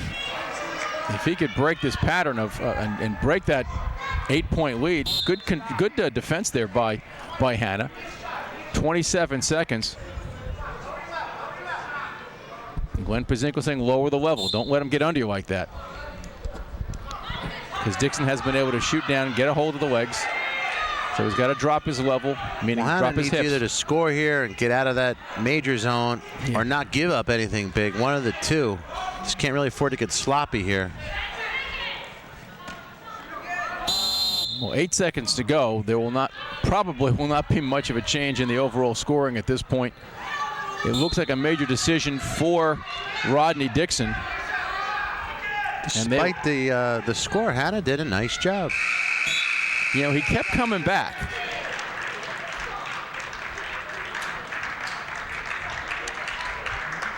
I mean, Dixon knew exactly what he was doing. He was getting takedowns, giving the escape, but he couldn't finish it off, and that is a compliment to Hannah. He was able to defend himself. He gave up the major decision here that are 160 pounds, and that makes 26-17 for the Bears. And we go to 171, where Brian Pedrero will be facing Malcolm McQueen. McQueen 15-4, so a major task for Pedrero. Pedrero has also been improving like Braun as the season's gone along. No slouch. So let's see what Pedrero can do here with McQueen. Brian is a senior with a 10-9 record. McQueen comes in, as we said, a junior with a 15-4 record. No history of titles or placing in the districts or the counties, but a 15-4 record is certainly a notable record to look at.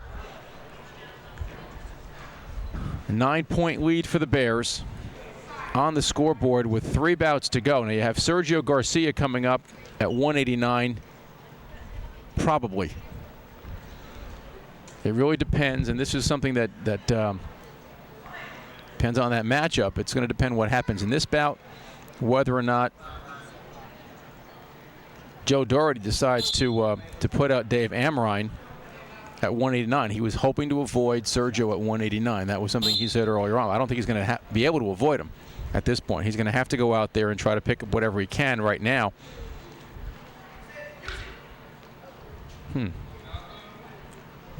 My question is, does he have somebody for 215? He moved Nathanson up to heavyweight. Well, he has Jeff Herman. Okay. They did weigh in 2 at 189. So Herman could, I guess, go to 215. Okay. Come on, guys. This match is far from over. They've got a little bit of strategy to play out yet. Well, there's a possible 18 points floating out there with 3 points to go. So if South Brunswick was to win 3, hopefully not likely with Sergio in the wings, but 18 and 17 would give him a victory, but it would be difficult. So, well, McQueen here certainly Joe Doherty's concern earlier in the match, has reason to be here with 3 bouts to go. Yeah, McQueen at 171 is a 15-4 record. Amrine at 189 is 12-3, so he's not a slouch there. And we don't have a record for Herman, but the question is, where will things play out? He's going to have to decide, because he has to put the wrestler out first at 189. And whether he puts Amrine there or whether he puts Herman out, that's a big question. Well, McQueen selects bottom here. Scoreless going in the second period. It's the first scoreless second period we've seen. And Brian on top. All right, second. No, I mentioned it earlier. That's why I know. I said it. That was a quick stall call. He was attempting to bring him down. The rule says you have to attempt to bring him down in 5 seconds. And both head coach Glenn Pazinko and assistant Steve Roy with their arms out to the side like, you're kidding me. No, coach's got to do that, Set. That's in the coach's handbook. How to stretch your arms out like, what, are you kidding me? Well, you got to play into the ref. Try to get in his head a little bit. You might not get that call, but hopefully it helps you get the next one. Okay, Rango. Brian gives up one. McQueen on the board first. Now, if they went in overtime, that 1 point would play a dividend. It would give you choice of position first in that third 32nd period, which we haven't seen since we've been doing our broadcast. But it's always good to score first. We had one overtime tonight. That was at 130 pounds, wherein Manny Ortiz beat Kenny Charleston 10-8. In a very exciting, but we've had a number of exciting bouts, a lot of scoring back and forth, and these matchups have played out very tightly tonight. Our officials done a nice job keeping the bout moving. Give props to Carlo here.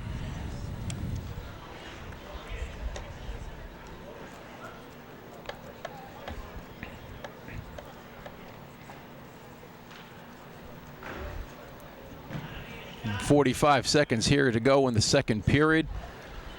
Malcolm McQueen for the Vikings and Brian Pedrero for the Bears. 1-0 is the lead for McQueen as he takes a shot. And a little careless by Brian, turns the wrong way, gives it the takedown. And a 3-0 lead. Brian needs to get his head off the mat here.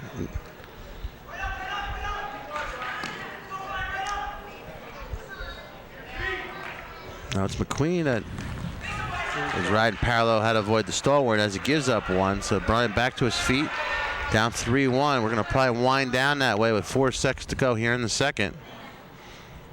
Pedrero will have choice. And he looks over and Glenn Pazinko says, we're taking bottom.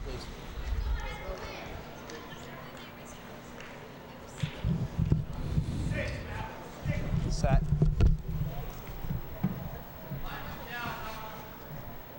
Queen on top and score, on top in position. Petrillo turns in. Queen follows. Still red. Still red.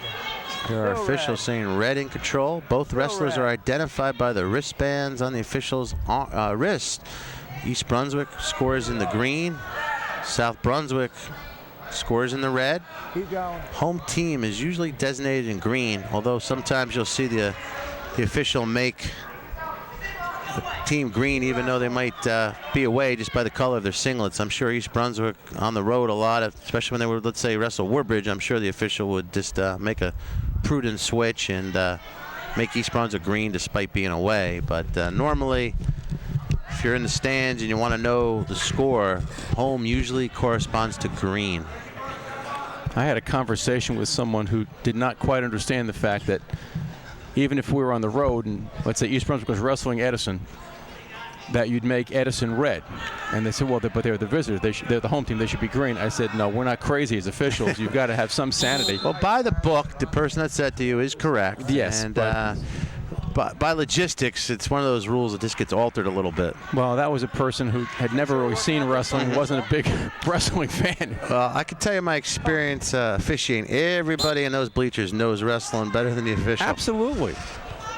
They've all got a little card in their back pocket that says they're officials. You know, I've given out a lot of patches to bleacher creatures.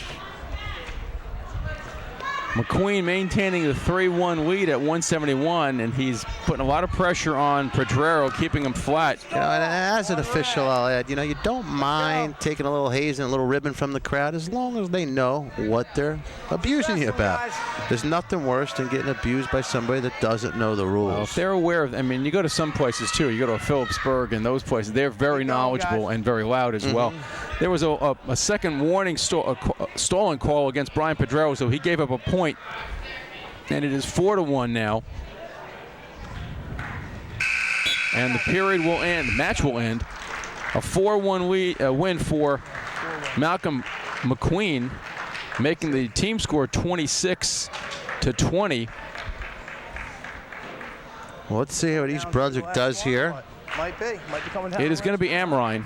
We just got a heads up from the managers of the South Brunswick. So this is going to be Dave Amrine against Sergio Garcia. Amrine, a junior, second place in the districts last year, and a 12-3 record. And Sergio Garcia. Well, Sergio can win this bout in any fashion, you know, decision or pin or anything in between, would make that an insurmountable lead. Well, there's still a question about Jeff Herman. We just tried to get some information from the South Brunswick managers, and they were not really confident that Herman was even going to be put on the mat. They're not giving it up to you, Coach. No, they're keeping that close. They think you're sending signs over to Coach Bazinko. We don't have signs. We have a Morse code up there. We send semaphores. Maybe you can send a little text message. I can do that now. It's pretty good. Good penetration by Garcia. And Amrine tries to pull him back, but gets the takedown. Amrine, no slouch. He comes in here at 12-3. Second in the districts. He's a junior, so it's definitely not a give me for Garcia. Garcia's going to have to wrestle hard, stay aggressive. Can't take Amrine lightly. Bears coming off a quad beat over the weekend down at Central Regional, in which they won 1 and lost 2. Sergio won 2-1 in that quad as they go out of bounds. Hey, when you're ready, South Brunswick, get set, please. It's hard to believe that Sergio is about to graduate this year, because we can both remember him when he was in recreation at about 73 pounds. A little illegal starting position there for Sergio. You need to have one knee down on that near side, which Sergio didn't do. Got away with one there. Doesn't matter which knee is down. It used to be that you had to put the just have to have at least one. He had none. Not usually a big deal. Most referees don't get caught up in that stuff, but that one was a little bit little blatant. Let's see if he does it again. Got a warning there. He must have stayed parallel. Come off the hip. Let's take a look in there. He's got a knee. No, see, it's not touching. He was not No. down. You're right. He looks like he's coming down. He pops up a little bit. He's got about an inch off the mat, so it gives him a little more leverage as he drives in. Bring him down. He's telling him to bring him down. He's got to break him to the mat. Let's see. How about a third time? Maybe we can give Amron a point here, Can we get a Coach. close-up of the left leg there? Left knee for We get the Sergio. camera in on Sergio's start. And he's popping up. Yeah. You can just about see a little space under there. It technically is illegal. Sergio saved by the buzzer there. Nice move by Amrine. No points. No. Defer.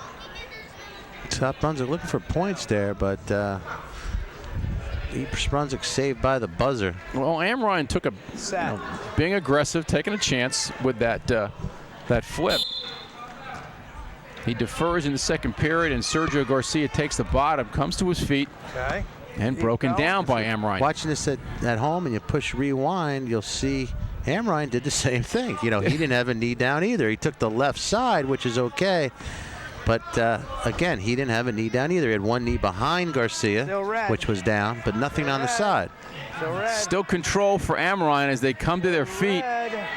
Still red. Still red. Still red. Wow. Stop. Okay, green, you're down.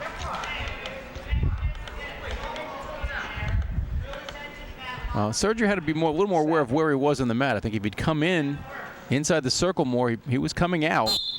There we go, with a good legal starting position. Amron trying to work a tilt. Amron no slouch. No. You know, he's a tough wrestler. Garcia. He's got Sergio's arm barred on the left side there. You can see it somewhat there on the picture. Keep the bar straight. We're hearing it out there. Breaks free. Sergio is going to break away, and he does.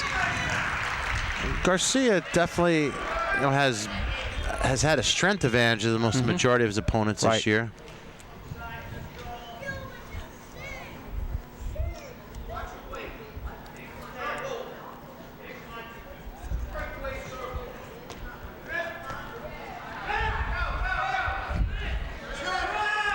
Amron gets behind him. He's trying to break him. Garcia's trying to stay up to get that stall call. No, they were on their feet, so that was a new. Now it's a takedown. Okay, sorry, I thought they started down. My second time you caught me daydreaming. I'm sorry. Well, I was writing notes to you there. I was reading. You were reading the notes, and my handwriting kept you busy. But your note is correct. We'll just leave it a mystery what the note was. Okay. Keep wrestling. Still red. So Garcia with a slim 1-point lead. It'd be nice if he could pick up at least one here with 12 seconds to go. And he does. Now that'll help him in the third period. A little bit more comfort, being up 4-2 as opposed to being up 3-2. That's a key point. And a takedown. And 2. Right on the buzzer. Nice job by Garcia getting busy at the end of the period. Well, scored 3 points in the last 8 seconds. We were a little bit complacent there. We were ready to give him just the margin he had, and the good work by Garcia and the choice to Amrine. Garcia asking for injury time. He's looking to his stomach. He's entitled to 90 seconds here. Got the clock on? Get a look at Coach Bazinko, Sergio, and Coach Roy.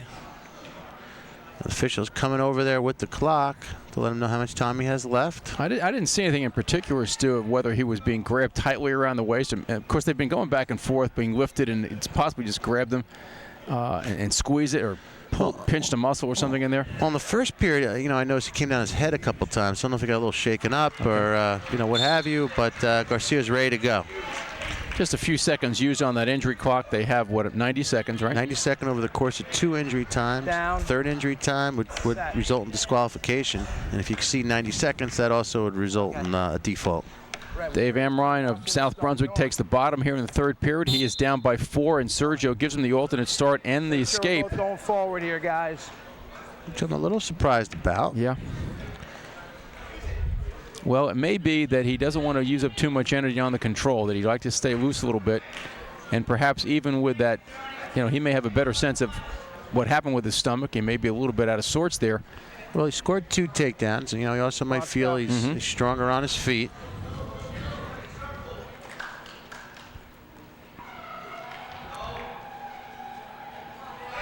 A little aggressive on the top, gets in deep on the high crotch. Needs to cut the corner. Lifts it.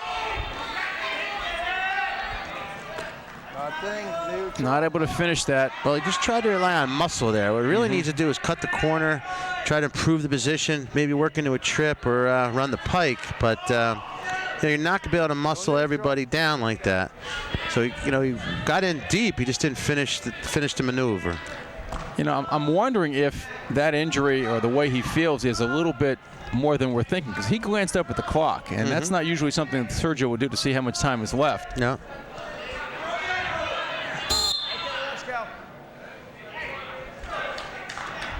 Okay, let's make sure we're both going forward. I don't know if we have Sergio's sheet here. I don't know if he plans on wrestling or playing football or college. Let's see. Well, I did a good job in playing football this Maybe year. Football.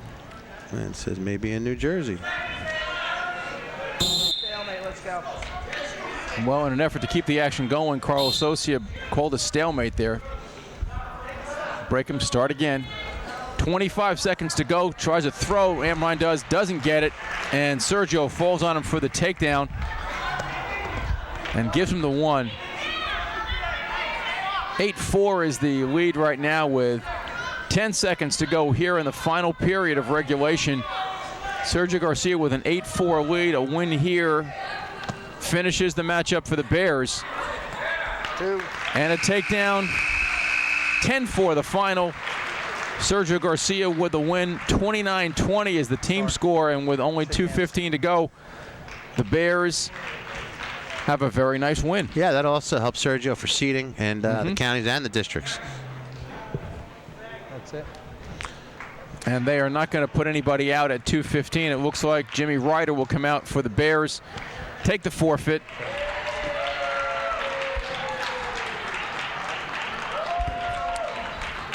And Stu, I think we both came in and on paper saw this as a tough bout for the Bears, and it was a tough bout, but it was a lot more successful than I think either of us would have imagined. Well, I certainly, went to thunk it.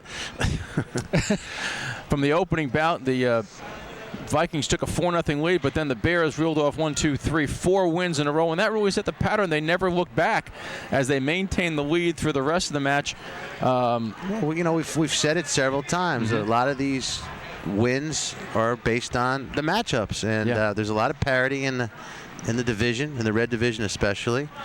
A's beating C and B's beating D, and they're all bouncing off each other, and there's been no consistency. It's been based on the matchups. The Bears go to 6-9. The South Brunswick falls to 9-6. Matt Ackerman with a major decision. Nick Parabello with a win. And then after a couple of wins by South Brunswick, several wins in there. Then we come a streak with Todd Marriott with a very hard-fought win. Jordan Braun with another win. And then Dave Amrine, who put the finishing touch, Sergio Garcia put the finishing touchdown for the Bears at 189 with his 10-4 win. A good win by the Bears sets them up now going into the county tournament. A couple of wrestlers getting some good opportunities now to improve their seeding. And so on Saturday at Piscataway High School, the GMC tournament, the Bears coming out of their dual meet season right now with that 6-9 record, and looking forward to the end of the season with some success and some power coming in there. Well, it's nice that we close out our EBTV broadcast for the season with a win. Yep. Since this will broadcast before the finals, we'll make note that the finals will be 6 p.m. at Piscataway High School on Saturday. Come out and support the team. Hopefully there'll be some Bears around still in the finals. Absolutely. And I'm sure you'll see a lot of green. It might be South Plainfield Tiger green, but they'll be green. Absolutely. And some JFK. They'll be a tough team there. They have an undefeated team going into the county tournament. So maybe we'll just do the mute again and just take East Brunswick credit for all that green. Okay. Final score here at East Brunswick High School. The Bears 35, South Brunswick 20. Thanks for watching. For Stu Kohn, I'm Bob Cancro. Good evening.